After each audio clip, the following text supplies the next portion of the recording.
Moving on. Hey, how you doing, my friend? What is your name? Miguel. Miguel. How's it going? So, tell the truth. Are you playing with his bass drum?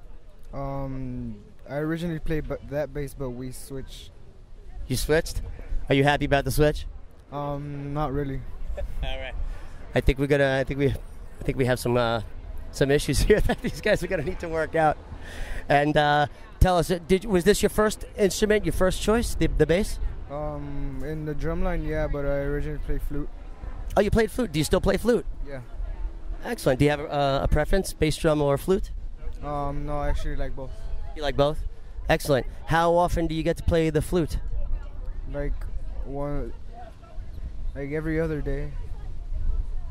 That's great. So again, talk about someone who's dedicated to music and to the arts. And I want to thank you so much for coming today. You guys were incredible, each and every one of you, just amazing. Moving on.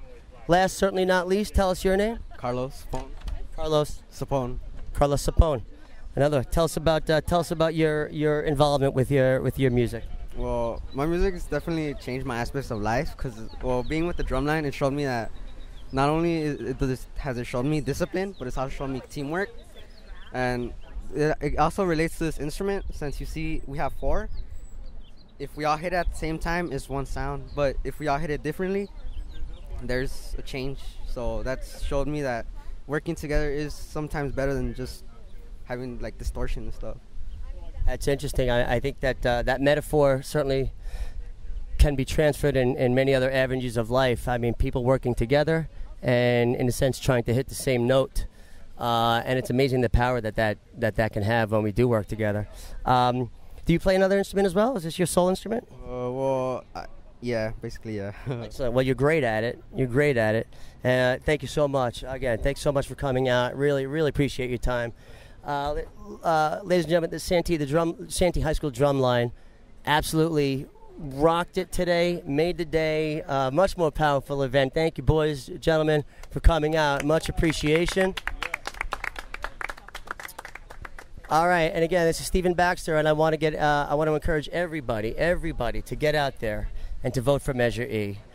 We need to get people who wouldn't vote to vote yes. We need to get people who are just complacent, who think that the district cannot be trusted. And that is a valid, you know what, there is some validity there. But what we need to realize is that this measure has oversight written into the bill. When you spend $15 million and you give it right to an arts program to continue the great work that they've been doing, that is oversight. When the district spends the money and saves 600 to 1,200 jobs on librarians, custodians, and nurses, that's oversight. When there's money left over that the schools can choose how they want to spend the money on the local level, that's oversight. There is no way that any of this money can be finagled by the state government. The money will have the CFO of Los Angeles Unified will be doing an annual audit to make sure that the money is being spent exactly as proposed. So I want to encourage everybody, lastly, get out there, rock this vote, let's make this happen. The arts are they're such a vital, integral part of the health of our society.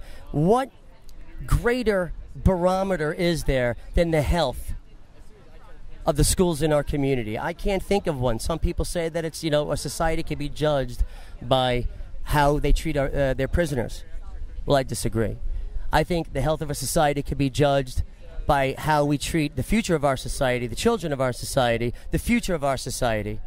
And we need to get out there and make sure in this fiscal crisis that we do what we can to ensure the future of our children, and that everybody, rich or poor, can have access to a well-rounded arts education. But thanks so much. Appreciate it.